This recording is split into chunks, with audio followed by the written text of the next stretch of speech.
కేంద్ర హోంశాఖ సహాయ మంత్రి కరీంనగర్ ఎంపీ బండి సంజయ్ కుమార్ మావోయిస్టులను ఉద్దేశించి సంచలన వ్యాఖ్యలు చేశారు.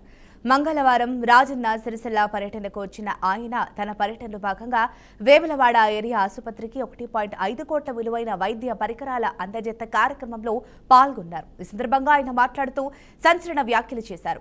మావోయిస్టులారా, అర్బన్ నక్సలైట్లను నమ్మి మోసపోవద్దని, వారు ఏ పార్టీ అధికారంలో ఉన్నా పైరవీలు చేసుకుంటూ ఆస్తులు పోగేసుకుంటున్నట్లు తెలిపారు.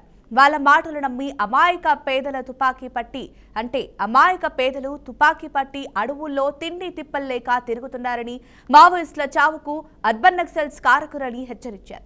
నక్సల్స్ కు సపోర్ట్ చేసిన అర్బన్ నక్సల్స్ ద్రోహులని తక్షణమే తుపాకీ వీడి జనజీవన స్రవంతిలో కలవాలని పిలుపునిచ్చారు.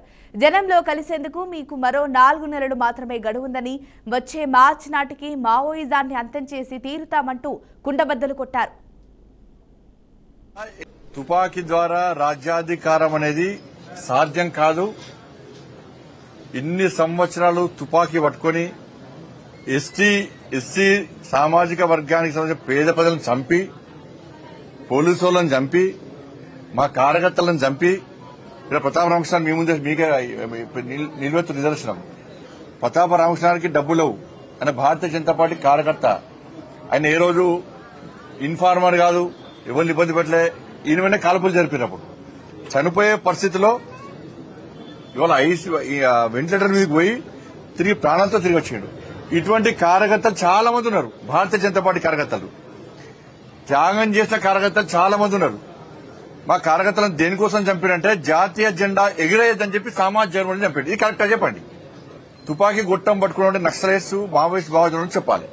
జాతీయ జెండా, భారతదేశంలో జాతీయ జెండా ఎగిరేయడం తప్ప. జాతీయ జెండా ఎగిరేసిన వాడు భారతీయుడు అవుతాడా? 15th ఆగస్టు రోజు, 26 జనవరి రోజు నల్లా జెండా ఎగిరేసిన వాడు భారతీయుడు అవుతాడా? నల్లా జెండా ఎవరు ఎగరేయాలి? పాకిస్తాన్ లో బంగ్లాదేశ్ వచ్చి జెండా ఎగిరేద్దనాలే. పాకిస్తాన్ లో బంగ్లాదేశ్ వచ్చి నల్ల జెండా ఎగిరేమనాలే. మరి మీది ఏం సిద్ధాంతం? ఇది ఏ దేశానికి సంబంధించిన సిద్ధాంతం? కాబట్టి పోలీసులను చంపుతారు, మా కార్యకర్తలను చంపుతారు, అనేక మంది రాజకీయ నాయకులను చంపుతారు, ట్రైబల్ సంబంధించి పేద ప్రజలను చంపుతారు. దీని ద్వారా మీరు సాధించింది ఏంది? మీరు బుల్లెట్ నమ్ముకున్నారు, మీరు ఏం సాధించలే. మీరు సాధించింది ఏంటంటే మీకు అనవసరంగా ప్రాణాలు తీసుకున్నారు. మీరు జంగల్లో ఉండి. మేము బ్యాలెట్ నమ్ముకున్నాం. మీకు మాకు యుద్దం అదే ఇన్ని సంవత్సరాలుగా సిద్ధాంతపరంగా వైరుధ్యాలు.